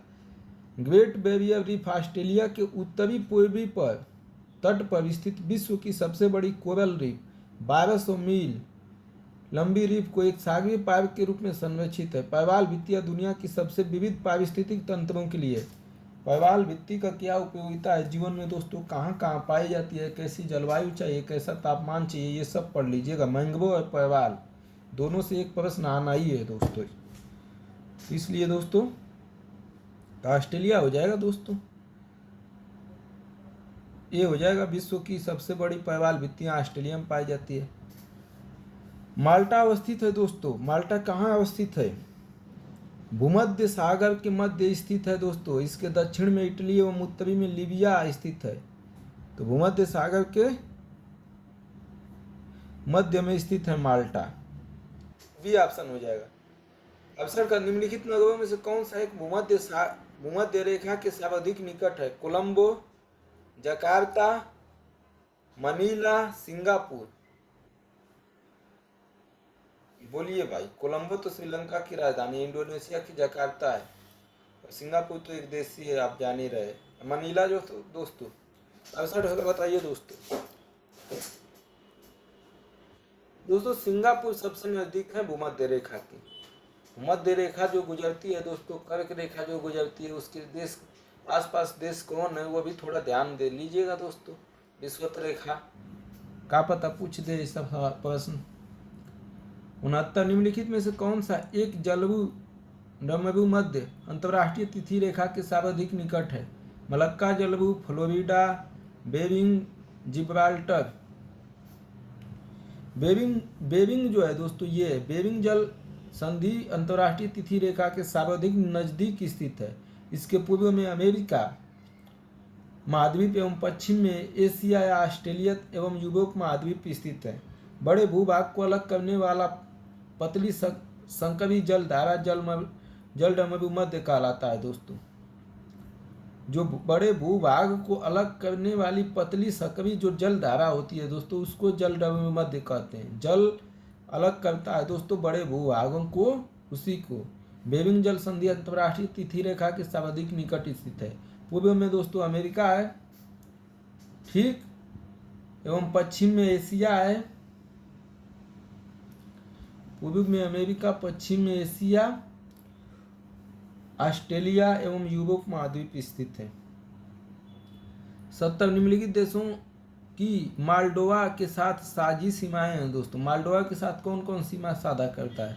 अच्छा प्रश्न है दोस्तों, इसको भी याद रखिएगा। वो वहाँ का सब याद कर लीजिए दोस्तों, जितना है ना उतना याद कर लीजिए। 70 का दोस्तों मालडोवा दोस्तों पूर्वी यूरोप का एक भू आच्छादित देश है।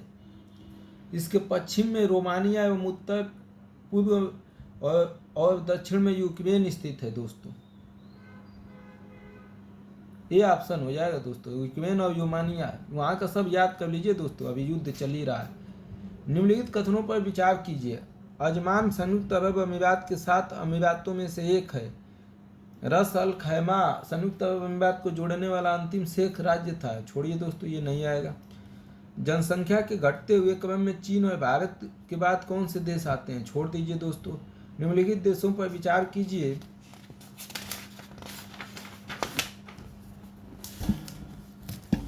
विचार कर लेंगे, आ जाइए। तो क्या दिया है दोस्तों? उपयुक्त में से किस से होकर मकर रेखा गुजरती है? बोले थे ना दोस्तों कि मकर, कर्क, विषुवत, तीनों को याद कर लीजिए दोस्तों। इसमें कौन कौन सी देश जो है कहाँ से गुजरती है दोस्तों, आज जाके देख लीजिएगा नक्शा से। आप जो है, चाहे हम खुद जो है पढ़ाएंगे, टेंशन मत लीजिए। जल्दी का अगर आज दोस्तों ये आज तो इस समय ये ख़त्म हो गया। सुबह में दोस्तों हम 2-3 घंटा 4 घंटा मेहनत करेंगे। जो अगला जो है भूगोल का बचा हुआ पोर्शन है, लमसम दोस्तों 200 से ज़्यादा प्रश्न है, उनको ख़त्म करने का। वो अगर आज दिन में तो ख़त्म ही हो जाएगा। कल से दोस्तों हम भूगोल पर काम चालू कर देंगे अपना। निम्नलिखित युग्मों में से कौन सा एक युग्म सुमेलित नहीं है? दोस्तों भूगोल जो है ले डूब रहा है अच्छे को। यूपीएससी में ठीक ठाक प्रश्न आ रहा है भूगोल से। और दोस्तों ये बहुत आसान है भी, एक बार पढ़ लिए सही से तो ये जो है काम भी आएगा।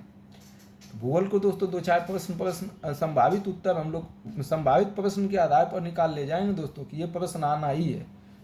समझ रहे हैं दोस्तों? ये दोस्तों कौन सी नदी कहाँ, मतलब जो है कौन सा जो शहर है किस नदी के किनारे स्थित है दोस्तों? ये अच्छा प्रश्न है, कर लेते हैं दोस्तों, क्या पता कभी जो है पूछ दें। 74 का बर्लिन नदी दोस्तों स्प्री नदी के किनारे है। लंदन दोस्तों टेम्स नदी के। न्यूयॉर्क दोस्तों हडसन नदी के। और वियना दोस्तों डेन्यूब नदी के। बर्लिन कहाँ है? स्प्री नदी के। न्यूयॉर्क कहाँ है? न्यूयॉर्क दोस्तों हडसन नदी। वियना डेन्यूब नदी। लंदन टेम्स नदी। 75 दिया है दोस्तों। निम्नलिखित दक्षिणी एशियाई देशों में से किस एक का अधिकतम जनसंख्या घनत्व है? तो ये तो दोस्तों हम ही लोगों का होगा। 75 का भारत का ही होगा। अभी भी हम जो है जनसंख्या में आगे ही बढ़ते जा रहे हैं सबसे। भौगोलिक स्वरूप और सूची देश दोस्तों। भौगोलिक स्वरूप ग्रेट विक्टोरिया मरुस्थल कहाँ है? 76 का दोस्तों ऑस्ट्रेलिया में है दोस्तों। कहाँ है ग्रेट विक्टोरिया? ऑस्ट्रेलिया में। ग्रैंड कैन्यन कहाँ है दोस्तों? यूएसए में है, अमेरिका में। और लेक विनिपेग कहाँ है दोस्तों? कनाडा में। और दक्षिणी अल्पास कहाँ है? न्यूजीलैंड में।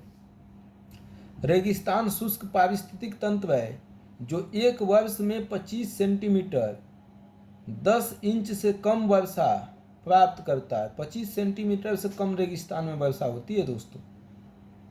डेथ वैली कैलिफोर्निया प्रत्येक वर्ष 5 सेंटीमीटर 2 इंच से कम वर्षा प्राप्त होती है। डेथ वैली में दोस्तों 2 इंच से भी कम, 5 सेंटीमीटर से भी कम वर्षा प्राप्त होती है। अब सब दोस्तों जलवायु परिवर्तन हो गया है, अब जहाँ वर्षा नहीं होनी चाहिए वहाँ हो रहा है जहाँ होनी चाहिए। 77 केप केनवेरल, जिस स्थल से अंतरिक्ष यान स्पेस शटल छोड़े जाते हैं, किस तट पर अवस्थित है दोस्तों? ये दोस्तों फ्लोरिडा में है, फ्लोरिडा में है। ये सब कुछ पूछने वाला नहीं है। निम्नलिखित देशों में से किसके पास दुनिया का सबसे बड़ा यूरेनियम भंडार है दोस्तों? वहाँ तो दोस्तों कनाडा दिया था, यहाँ ऑस्ट्रेलिया दे दिया दोस्तों। अब वर्तमान में दोस्तों जाके देखिए अभी कहाँ है। 79 का निम्नलिखित में से कौन सा एक मलेशिया देश की प्रशासनिक राजधानी नया संघीय प्रशासनिक केंद्र है? छोड़ दीजिए दोस्तों इसको। मलक्का के जल डमरू मध्य में से यात्रा करते हुए निम्नलिखित में से किस एक से होकर गुजर सकते हैं दोस्तों? यह भी दोस्तों आएगा नहीं, लेकिन मलक्का जल संधि इंडोनेशिया के सुमात्रा द्वीप एवं मलाया प्रायद्वीप के मध्य स्थित है।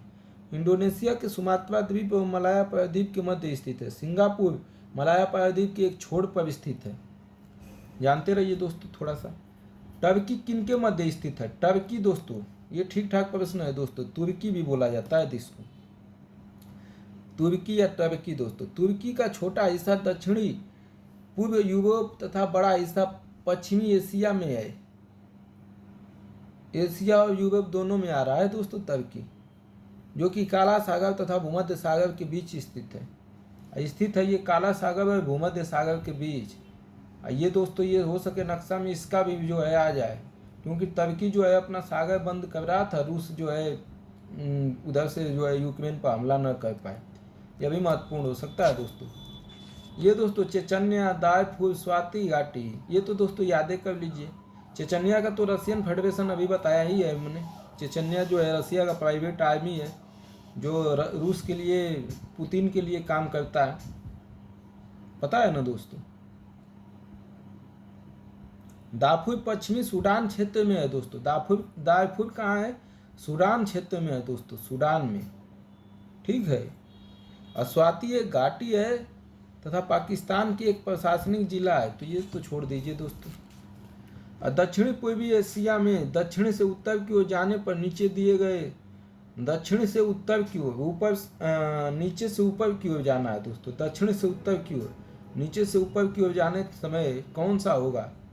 Bangkok, Hanoi, Jakarta, Singapore. बताइए दोस्तों 83 का। देखिए दोस्तों जकार्ता पहले होगा, फिर सिंगापुर, फिर बैंकॉक थाईलैंड की राजधानी, फिर हनोई। तो सी ऑप्शन हो जाएगा दोस्तों। अगला देखते हैं भाइयों एवं बहनों।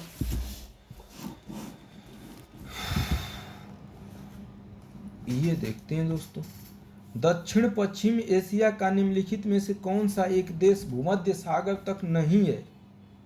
दक्षिण पश्चिम एशिया का निम्नलिखित में से कौन सा एक देश भूमध्य सागर तक फैला नहीं है? भूमध्य सागर तक नहीं फैला है। Syria, Lebanon, Jordan, Israel. भूमध्य सागर तक नहीं फैला है दोस्तों। Syria, Lebanon, Jordan, Israel. मस्त अच्छा प्रश्न है दोस्तों, एकदम आने की संभावना है। देखिए दोस्तों पश्चिमी एशियाई देश जॉर्डन की सीमा भूमध्य सागर से नहीं लगती है। जॉर्डन की राजधानी अम्मामा।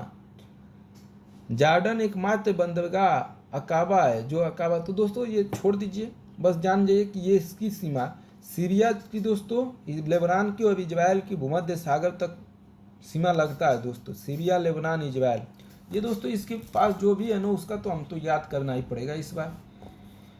ट्रांस पैसिफिक पार्टनरशिप के संदर्भ में निम्नलिखित प्रश्नों पर विचार कीजिए। यह चीन और रूस को छोड़कर प्रशांत महासागर तटीय सभी देशों के मध्य एक समझौता है।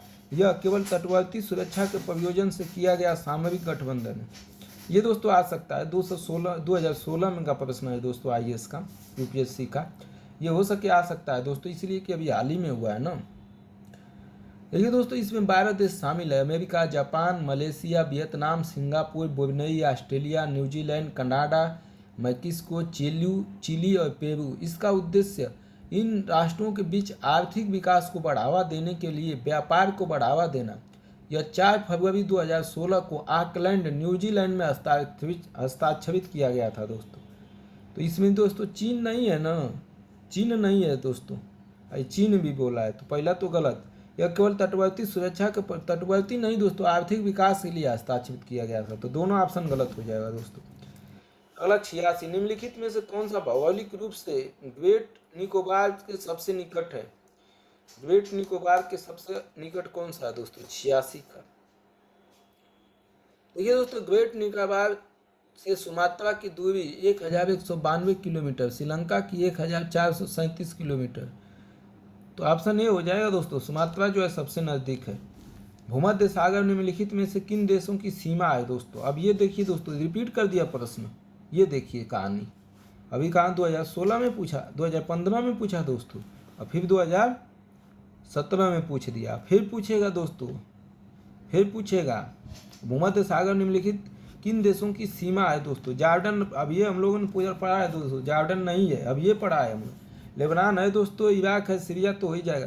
तो लेबनान तो ये है दोस्तों, जॉर्डन तो नहीं होगा, तो पहला ऑप्शन तो इसे काटेंगे, तीसरा होना ही चाहिए।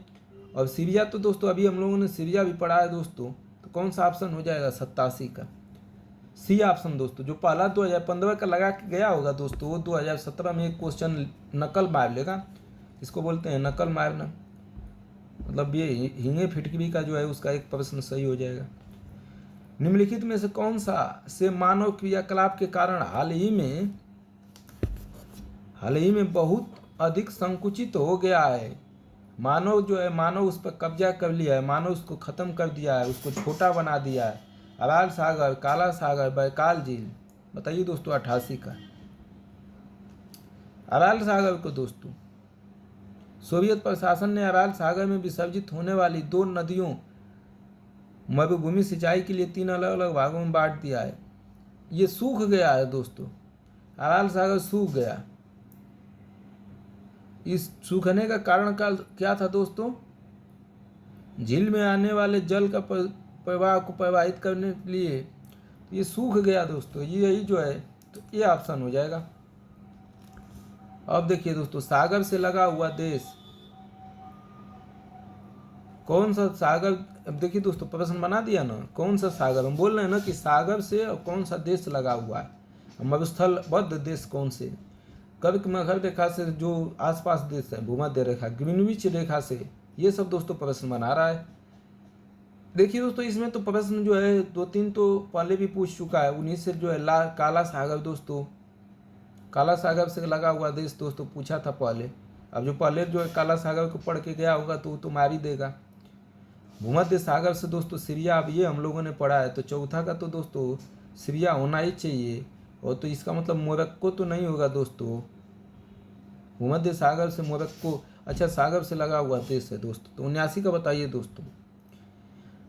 देखिए दोस्तों, एड्रियाटिक सागर से अल्बानिया लगा हुआ है। एड्रियाटिक समुद्र पर तटों वाले देश अल्बानिया, बोस्निया और हर्जेगोविना, क्रोएशिया, इटली, मोंटेनेग्रो और स्लोवेनिया है। तो पहला तो दोस्तों सही हो गया।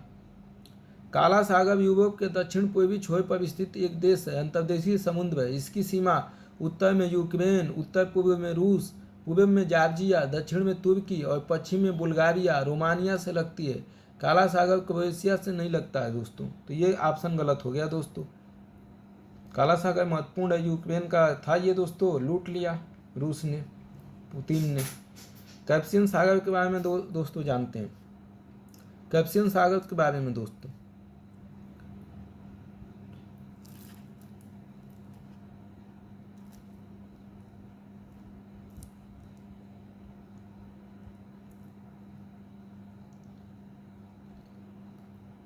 कैस्पियन सागर उत्तर पूर्व में कजाकिस्तान, उत्तर पूर्व में कहाँ है? कजाकिस्तान। उत्तर पश्चिम में रूस, पश्चिम में अजरबैजान, दक्षिण में ईरान और दक्षिण पूर्व में तुर्कमेनिस्तान से घिरा हुआ है। याद करिए दोस्तों, सब के सब मार जाइए, एकदम फिकेशन में आ जाना चाहिए। तो कैस्पियन सागर जो दोस्तों कजाकिस्तान से लगा हुआ है, तो ये भी सही। भूमध्य सागर मोरक्को से, ये गलत है दोस्तों। और लाल सागर सीरिया से, ये सही है दोस्तों। तो ऑप्शन हो जाएगा बी दोस्तों, ऑप्शन बी हो जाएगा। अब जाके नक्शा में देख लीजिएगा दोस्तों, अब याद कर लीजिएगा। अब देखिए दोस्तों, अफगानिस्तान के साथ लगती है। देखिए दोस्तों, मैंने कहा था ना, जो अपने पड़ोसी देश हैं भाई, उनको भी हमको याद ही करना पड़ेगा कि उनके साथ कौन, ईरान के साथ, पाकिस्तान के साथ। देखिए दोस्तों, अजरबैजान, अजरबैजान लगता है, गलत काटेंगे हम पहले दोस्तों। अजरबैजान के बारे में क्या, किर्गिस्तान के बारे में क्या बोल सकते हैं दोस्तों? किर्गिस्तान 90 का बताइए दोस्तों। अभी हम लोगों ने हल्का फुल्का देखा भी है, आप भी देखे होंगे। देखिए दोस्तों, अजरबैजान उधर है, तुर्की के पास है, आर्मेनिया अजरबैजान। तो अजरबैजान तो दोस्तों, अजरबैजान तो इससे नहीं लगेगा, तो पहला तो ऑप्शन कटेगा, तो ए और डी तो इससे जाएगा, बी भी जाएगा, इसका मतलब सी ऑटोमेटिक उत्तर आ जाएगा दोस्तों। किर्गिस्तान भी नहीं लगेगा दोस्तों, ऊपर है, तो हो जाएगा दोस्तों ताजिकिस्तान, उज्बेकिस्तान और तुर्कमेनिस्तान।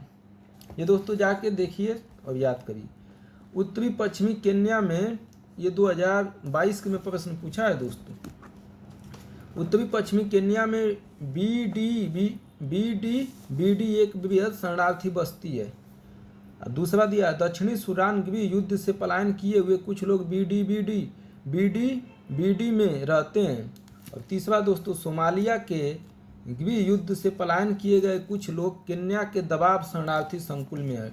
दोस्तों, इस समय रखाव प्रांत में जो है लोग शरण लिए हुए हैं। इजराइल जो है फलस्तीन में युद्ध कर रहा है रखाव प्रांत में। तो रखाव प्रांत का दोस्तों पूछ सकता है, क्योंकि देखिए यही जो युद्ध होता है दोस्तों ना, चर्चा का विषय हो जाता है। और तो रखाव प्रांत में जो लिए, वहाँ भी हमला कर दिया इजराइल ने, तो समझ रहे हैं। तो ऐसा ही ये प्रश्न ऐसा ही है दोस्तों। तो रखाव प्रांत दोस्तों फलस्तीन में है, और उसमें जो है इजराइल के वहाँ जो है शरणार्थी, वहाँ अपना फलस्तीन के शरणार्थी वहाँ जो है डेरा डाले हुए। वैसा ही प्रश्न ये है दोस्तों। अभी भी ये सब चल रहा है दोस्तों, सूडान में अभी भी युद्ध चल रहा है, तो इसलिए इस प्रश्न को बढ़िया से कर लीजिए दोस्तों, हो सके फिर पूछ दें। देखिए दोस्तों, पहला क्या है, बीडीबी शरणार्थी बस्ती उत्तर पश्चिम युगांडा में एक शरणार्थी शिविर है। कहाँ है? युगांडा में। ये कहाँ बोल रहा है? उत्तर पश्चिमी केन्या में। केन्या में नहीं है दोस्तों, युगांडा में है, ठीक है। जहाँ 2,70,000 से अधिक दक्षिणी सूडानी शरणार्थी गृह युद्ध के कारण पलायन कर गए हैं। वहाँ दोस्तों बहुत स्थिति खराब है, महिलाओं के साथ रेप हो जा रहा है। जो मतलब बदला लेने के लिए वहाँ एक कौन था, RFM कुछ करके आतंकवादी संगठन है दोस्तों, वो महिलाओं का रेप कर दे रहे हैं, बदला ले रहे हैं। किसी महिला को पकड़ के उनके साथ जो है बलात्कार करना उनका आदत सी हो गई है, ठीक। दक्षिणी सूडान शरणार्थी गृह युद्ध के कारण पलायन कर गए हैं। यह दुनिया का सबसे बड़ा शरणार्थी स्थल है दोस्तों। कौन? युगांडा में। क्या नाम है दोस्तों उसका? BDBD, ठीक। दुनिया का सबसे ज़्यादा शरण लेने वाले लोग, शरणार्थी का मतलब अपना घर द्वार छोड़ के वहाँ शरण लिए हुए हैं। ददबाद शरणार्थी परिषद में जुलाई 2020 के अंत में तक 2,18,873 पंजीकरण शरणार्थी और शरण चाहने की आबादी है। दददाब शरणार्थी परिसर में 3 शिविर हैं दोस्तों। ये पहला शिविर 1991 में स्थापित किया गया था, जब सोमालिया में गृह युद्ध से भागे शरणार्थियों ने केन्या में अपनी सीमा पार करना शुरू किया। 2011 में दूसरी बड़ी बाढ़ आई और दक्षिणी सोमालिया में सूखे और अकाल से भागकर लोग जो है 1,30,000। दोस्तों बहुत स्थिति खराब है दुनिया के लिए। कुछ लोग आप लोगों को कुछ योगदान देना चाहिए पढ़ लिख कर। तो दोस्तों दूसरा क्या है, दक्षिणी सूडान गृह युद्ध से पलायन किए हुए कुछ लोग BDB में रहते हैं। बिल्कुल दोस्तों रहते हैं, दूसरा सही है। तीसरा, सोमालिया के गृह युद्ध से पलायन किए हुए कुछ लोग केन्या के ददबाद शरणार्थी संकुल में रहते हैं, यह भी सही है दोस्तों। इससे हर साल प्रश्न पूछता रहा है दोस्तों, ऐसा ही प्रश्न पूछ रहा है। देखिए अभी पूछेगा, निम्नलिखित में से कौन सा एक कांगो बेसिन का भाग है? कांगो बेसिन का भाग कौन सा है दोस्तों? ये दोस्तों इसे पूछ दिया, ये तो कोई चर्चा का विषय नहीं था। कांगो बेसिन का भाग हमारे हिसाब से, कांगो बेसिन मध्य अफ्रीका में एक विशाल क्षेत्र है जिसमें कई देश शामिल हैं। यह मुख्य रूप से कांगो वर्षावन की विशेषता है, जो दुनिया का दूसरा सबसे बड़ा वर्षावन है। कांगो बेसिन 6 देशों में फैला हुआ है: कैमरून, मध्य अफ्रीका गणराज्य कांगो, लोकतांत्रिक गणराज्य कांगो गणराज्य, इक्वेटोरियल गिनी और गैबान। समझ रहे हैं दोस्तों?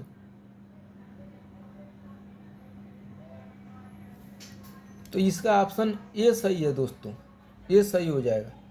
नाइजीरिया नहीं है दोस्तों, नाइजीरिया पश्चिम अफ्रीका में स्थित है और कांगो बेसिन का हिस्सा नहीं है दोस्तों, ये पश्चिम अफ्रीका में स्थित है। और ये दोस्तों दक्षिणी सूडान भी नहीं है और युगांडा भी नहीं है। 93 का दोस्तों दिया है, निम्नलिखित देशों पर विचार कीजिए, बुल्गारिया, हंगरी, चेक रिपब्लिक, लातविया, रोमानिया, लिथुआनिया। उपयुक्त में से कितने देशों की सीमाएं यूक्रेन के साथ लगती हैं? देखिए दोस्तों 2022 में पूछा, यूक्रेन युद्ध चल रहा था ना, इसलिए पूछा है दोस्तों। तो समझ सकते हैं कि जो युद्ध हो रहा है, जो दुनिया में चर्चा का विषय हो गया, वही देश वहीं की स्थिति के बारे में पूछ दे रहा है। ठीक है दोस्तों, तो ऐसे बातों को ध्यान रखिएगा।